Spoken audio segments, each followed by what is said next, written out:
बार श्री धाम वृंदावन में परम श्रद्धे पूज्य सद्गुरुदेव आचार्य चरण अनंत श्री समलंकृत श्री आचार्य जी, और नाम क्या लें हैं? हाँ, नाम क्या लें? कृपा शब्द जिनके पूर्व में और शंकर शब्द जिनके पश्चात, ऐसे पूज्य आचार्य चरण। Diabetes is a ticking time bomb. There will come a time when your diabetes reversal. उनके चरणों में भी हम बारंबार प्रणाम करते हैं। कल भी हमने प्रणाम करके ही हम बैठे। एक ऐसी पावन स्मृति है पूज्य आचार्य जी की।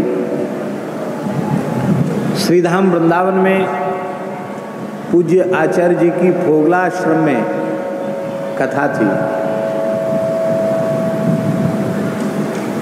दास ने 2 दिन तो कथा सुनी और फिर हमको जाना था ग्वालियर, पूर्व निश्चित था। तो हमको उन्होंने कहा था कि आप तो रहेंगे पूरे समय। हम डर के मारे तो कुछ बोले नहीं, लेकिन फिर हमने सोचा कि उनसे अनुमति लेके जाना चाहिए। तो दूसरे दिन की कथा श्रवण करके वे जैसे ही कक्ष में पधारे, दास उनके साथ कक्ष तक गया, साष्टांग प्रणाम किया। कहिए, हमने कहा महाराज जी एक अपराध क्षमा करें। क्यों, क्या बात हो गई? महाराज जी पूर्व निश्चित था ग्वालियर में जाना, और वहाँ श्रीमद् वाल्मीकि रामायण की पहली बार कथा है, और हमने हनुमान जी को मूल पाठ तो सुनाए हैं वाल्मीकि रामायण के 5 आवृत्ति, बाकी हमने न पढ़ी है और ना हम कहना जानते हैं। और अब वहाँ तैयारी पूरी, वहाँ जाना पड़ेगा और यहाँ से सत्संग छूट रहा है। तो उन्होंने बड़े प्रेम से हमको हृदय से लगाया। बोले ये संकोच त्याग के जाओ कि हमने वाल्मीकि रामायण नहीं पढ़ी है, बैठ जाओ अभी पढ़ा देते हैं।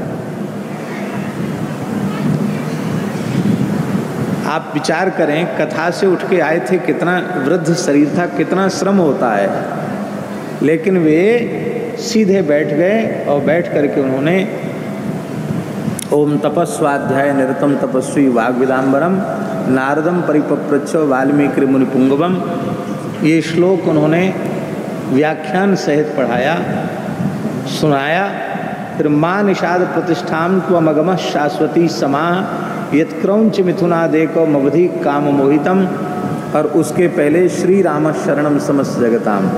ये महात्मा का बोले अब तो इसी पर बढ़िया से बोलना, कोई चिंता की बात नहीं है। फिर तपस्वाध्याय निरतम और फिर माँ निषाद प्रतिष्ठाम त्वम, ये 3 श्लोक उन्होंने, अनुमान है हमारा कि लगभग 1 घंटे तक वो लगातार कहते रहेंगे। और बोले अब निर्भय होकर के बोलो, और कोई बात नहीं, आप तुम रहते यहाँ सामने बैठते तो हमें ज़्यादा प्रसन्नता होती, लेकिन वहाँ कथा की सेवा है तो अवश्य जाओ। पूज्य बक्सर वाले मामा जी की और दास की गोविंद विहार में कथा हो रही थी, और पूज्य आचार्य जी की कथा भोगलाश्रम में, दूसरी कथा। तो उस कथा में दास ने समय बदल दिया कि जिसमें भोगलाश्रम में जाके आचार्य जी की पूरी वाणी सुन सकें। तो इस बात से वे इतने प्रसन्न हुए कि वे बीच में प्रायः कहीं जाते नहीं थे, लेकिन वो सवेरे की कथा में वहाँ गोविंद विहार आ गए। अब वहाँ तो सिंधी महानुभाव आयोजक थे, उनकी गाड़ी 1-1.5 घंटा लेट कम से कम चलती थी, और आचार्य जी समय के बड़े पक्के थे। वो ठीक 9 बजे आ गए।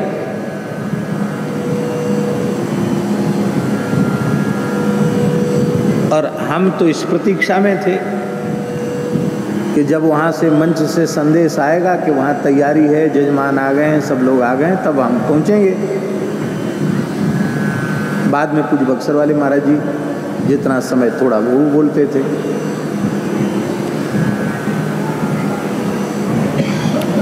तो आकर बैठ गए और खबर भेजी, जाओ कह के अब यहीं रुके हैं। हमको पास खबर पहुंची, आकर हमने प्रणाम किया तो बोले ये बात ठीक नहीं है। आपने 9 बजे का समय दे रखा है और यहाँ तो कोई नहीं। ऐसे प्रमादी लोगों को कथा सुनानी है क्या? नियम पक्का रखो। तो यह उनका वात्सल्य, उनका अनुग्रह गुरुजन संभाल करते हैं। और जब जब श्री अयोध्या आना होता है तो अयोध्या की भूमि में प्रवेश करते ही पूज्य आचार्य जी का मंगलमय स्मरण होता है। एक बार हमसे बोले अयोध्या जी में ही, बोले एक बात आपको कहें, आज्ञा महाराज जी। बोले देखो मैं रुग्ण हूँ और वृद्ध हूँ, फिर भी कम से कम 1.5-2 घंटे स्वाध्याय करता हूँ। अपना पूरा नित्य नियम संपादित करने पर भी, पढ़ाने पर भी 1-1.5 घंटे स्वाध्याय में अवश्य करता हूँ। और बोले जो लोग वक्ता हो जाते हैं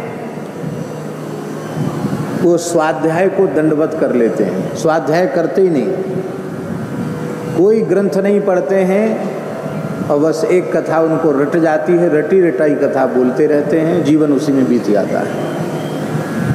तो बोले देखो ब्राह्मण जब तक जिए तब तक उसे विद्यार्थी होकर जीना चाहिए। यावत जीव मधीते विप्रह। तो बोले तुम मानोगे हमारी बात, इसलिए हम कह रहे हैं कि स्वाध्याय बंद नहीं करना, कुछ न कुछ ग्रंथों को, किसी न किसी एक ग्रंथ को देखते रहना। और मेरा विचार है कि तुम एक बार व्यास वाणी का पारायण कर जाओ, आर्ष ग्रंथों का पारायण कर जाओ। हमने कहा महाराज जी हम प्रमादी तो बहुत हैं, आप आशीर्वाद दीजिए कि हम कर सकें। और उस समय व्यस्तता भी बहुत ज़्यादा थी, लेकिन उन्होंने आशीर्वाद दिया। उनके मंगलमय आशीर्वाद से सबसे पहले महाभारत ग्रंथ स्वीकार किया और आद्योपांत महाभारत का पारायण किया।